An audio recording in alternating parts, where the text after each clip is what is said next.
कहते हैं cricket gentleman's का गेम है, पर जब कोई गेंदबाज ओवर स्टंप यॉर्कर मारता है और फिर गेंद को अपने पसीने या थूक से चमकाता है, तब समझ आता है कि ये खेल सिर्फ शरीफों का नहीं, शातिरों का भी है। और उस शातिरी की सबसे चमकदार मिसाल है सलाइवा, यानी वो लार जो न केवल गेंद की चमक बनाए रखती है बल्कि बल्लेबाजों की चमक उतार भी देती है। मगर साल 2020 में कोरोना नाम के वायरस ने जब पूरी दुनिया को मास्क के पीछे छिपा दिया, इंसान को इंसान से दूर कर दिया, उसी वक्त इस वायरस ने गेंदबाज को उसकी सबसे बड़ी ताकत से भी दूर कर दिया, यानी थूक से। मगर अब लंबे वक्त के बाद गेंदबाजों के चेहरे पर फिर से खुशी लौट आई है।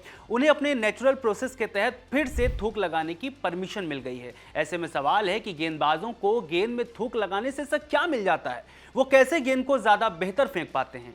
यानी आज के इस वीडियो में हम इसी गेंद और थूक की जुगलबंदी वाले विज्ञान को समझेंगे। नमस्कार, मेरा नाम है रविशंकर, आप देख रहे हैं खबरगांव। 16 अप्रैल 2025 दिल्ली और राजस्थान के बीच मुकाबला। राजस्थान को चाहिए थे 18 गेंदों में 31 रन। गेंद थी स्टार्क के हाथ में। 18वें ओवर में सिर्फ 8 रन दिए और हाफ सेंचुरी मार चुके नीतीश राणा को एक सधी हुई यॉर्कर से आउट कर दिया। अगली ही गेंद पर सिमरन हेटमायर बाल बाल बच गए। अंदर आती यॉर्कर पर अंदर का किनारा लग गया, वरना स्टंप उखड़ने तय थे। फिर आखिरी ओवर में जब राजस्थान को 9 रन चाहिए थे, स्टार्क ने एक के बाद एक यॉर्कर से मैच को सुपर ओवर में भेज दिया। यहां भी गेंद स्टार्क के हाथ में। उन्होंने राजस्थान को सिर्फ 11 रन बनाने दिए, जिसके बदले दिल्ली आसानी से जीत गया। अब जरा ध्यान दें, स्टार्क ने पुरानी गेंद से 18वें और 20वें ओवर में एवरेज 1.2 डिग्री स्विंग कराई और सुपर ओवर में 1.8 डिग्री, जबकि राजस्थान की पारी की शुरुआत में नई गेंद से सिर्फ 0.8 डिग्री स्विंग हो रही थी। यह सब हुआ कैसे? तो मैच हारने के बाद केकेआर के नीतीश राणा ने क्या कहा, वो जरा सुनिए। गेंद पर थूक के इस्तेमाल से फर्क पड़ा है, यानी स्टार्क जिन यॉर्कर्स का इस्तेमाल आखिर में कर रहे थे, वो सभी गेंदें रिवर्स स्विंग हो रही थी, जिसका सबसे बड़ा कारण था थूक लगाकर गेंद फेंकना। हार के बाद दिल्ली के कप्तान अक्षर पटेल ने भी माना कि थूक की वापसी और पिच पर घास की कमी से गेंद जल्दी खराब हो रही है, जिससे रिवर्स संभव हो रहा है। कमेंट्री बॉक्स में बैठे लोगों के मुंह से निकला, the old magic is back.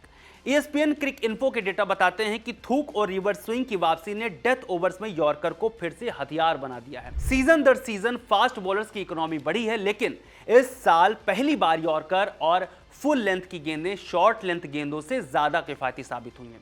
इसका मतलब यह हो सकता है कि बल्लेबाज अब शॉर्ट लेंथ पर ज्यादा अच्छे हो गए हैं, या फिर यह रिवर्स स्विंग का असर है, जिसकी वजह से बॉलर्स यॉर्कर ज्यादा डाल रहे हैं और फील्ड उसी हिसाब से लगा रहे हैं, जिससे शॉर्ट लेंथ ज्यादा पिट रही है, या शायद दोनों बातें मिलकर हो रही हैं। ये तो हो गई थूक की वापसी वाली बात। अब थोड़ा पीछे चलते हैं साल 2020 में, जब आया था कोरोना।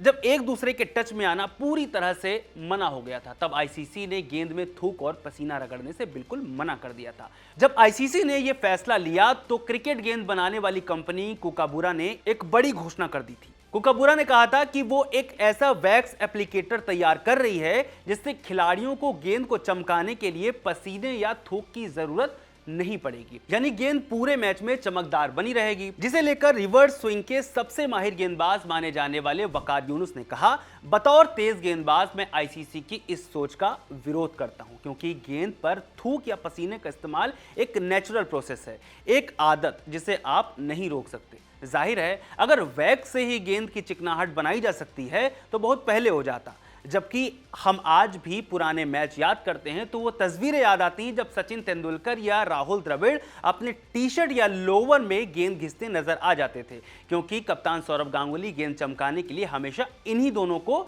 दिया करते थे, जिसका कारण भी था क्योंकि द्रविड़ को सबसे ज्यादा पसीना आता था और फिर सचिन को। मगर सवाल यह है कि पसीना या थूक लगाने से होता क्या है?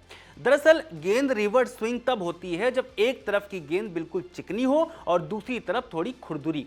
तेज रफ्तार से भागती हुई गेंद हवा के दबाव के कारण उल्टी दिशा में घूमती है। हालांकि इसमें सलाइवा यानी थूक ज्यादा कारगर साबित होती है, क्योंकि वो ज्यादा चिकनी होती है, जबकि पसीने के साथ वैसा नहीं है। इसलिए पुराने गेंदबाजों का मानना है पसीना अनुभव है, सलाइवा एक्सपर्टीज। जब बात रिवर्स स्विंग की हो रही है और पाकिस्तान का जिक्र ना आए तो कहानी अधूरी कही जाती है। मगर उससे पहले स्विंग और रिवर्स स्विंग के बारे में जान लेते हैं। जब किसी भी गोल ऑब्जेक्ट जैसे गेंद को फेंकते हैं तो उसकी बाहरी सतह पर हवा की लेयर बनती है। सतह के स्मूथनेस के लिहाज से ये लेयर दो तरह की हो सकती हैं, पहली लैमिनर बाउंड्री लेयर और दूसरा टर्बुलेंस लेयर। ऑब्जेक्ट फेंके जाने की स्पीड और उसकी सतह के लिहाज से बने बाउंड्री लेयर के आधार पर तय होता है कि उसका रास्ता सीधा रहेगा, इसमें किसी दिशा में स्विंग यानी सीधे रास्ते में बदलाव आएगा। गेंद जब नहीं होती है तो इसकी सतह सीम के दोनों ओर एक जैसी होती है, इसलिए फील्डिंग करने वाली टीम के खिलाड़ी गेंद के एक भाग को ज्यादातर शाइनी बनाने की कोशिश करते हैं। जब गेंदबाज गेंद फेंकता है तो शाइनी तरफ की ओर लैमिनर बाउंड्री लेयर बनता है और दूसरी ओर टर्बुलेंट बाउंड्री लेयर। अब आइए पाकिस्तान पर, क्योंकि यहीं से शुरुआत हुई रिवर्स स्विंग की। सबसे पहले 1970 के दशक में पाकिस्तान के पेसर सरफराज नवाज ने रिवर्स स्विंग फेंकी, माने इंटरनेशनल क्रिकेट में रिवर्स स्विंग की शुरुआत पाकिस्तान ने ही की। मार्च 1979 ग्राउंड मेलबर्न 382 रन के लक्ष्य का पीछा करते हुए ऑस्ट्रेलिया ने 3 विकेट खोकर 305 रन बना लिए थे, मगर अगले 5 रन में टीम ऑल आउट हो गई क्योंकि गेंद रफ हो चुकी थी और सरफराज ने रिवर्स स्विंग फेंकनी शुरू कर दी थी। इस मैच में उन्होंने कुल 9 विकेट लिए। इस दौर में सरफराज इसे इस्तेमाल करने वाले पहले गेंदबाज माने गए। इरफान खान ने भी उसी समय इसे सीखा। फिर आई 1982 से 1983 में भारत पाकिस्तान के बीच टेस्ट सीरीज। इमरान खान ने इस सीरीज में 40 विकेट लिए, इसमें से ज्यादातर विकेट रिवर्स स्विंग पर लिए गए। ऑस्ट्रेलिया के डेनिस लिली ने भी इस आर्ट को कुछ हद तक सीखा, जबकि इमरान खान से यह कला वसीम अकरम और वकार यूनुस तक पहुंची। 90 के दशक में इन दोनों गेंदबाजों ने रिवर्स स्विंग से पूरी दुनिया में तहलका मचा दिया। पाक खिलाड़ी काउंटी भी खेलते थे। उन्होंने अपना हुनर इंग्लैंड के युवा तेज गेंदबाजों को भी सिखाया।